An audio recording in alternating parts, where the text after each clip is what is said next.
देख एठी आम पाखे एक समीकरण अच्छी 3/4 गुणन x प्लस 2 समान 3/8 गुणन x माइनस 4। बर्तमान आम यही समीकरण को समाधान करवा। तेज तुम लक्ष्य कर उभय पार्श्व x गुणी होगी अच्छी तेज दक्षिण पार्श्व 3/8 गुणन x को आम बाम पार्श्व को आनिबा एवं बाम पार्श्व 2 को आम दक्षिण पार्श्व को नवा। तेज 3/4 गुणन x माइनस 3/8 गुणन x समान -2 -4। तेज 3/4 गुणन x माइनस 3/8 गुणन x को आम लिखिपर 3/4 माइनस 3/8 गुणन x समान -2 -4 हूँ -6। तेज 3/4 माइनस 3/8 होमर 6 माइनस 3/8 गुणन x समान -6।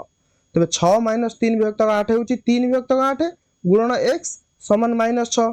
तेज x समान -6 गुणन 8/3। तेज x समान -6 गुणन 8/3 हूँ -16। तेज x मूल्य आमको केते मिलिला -16।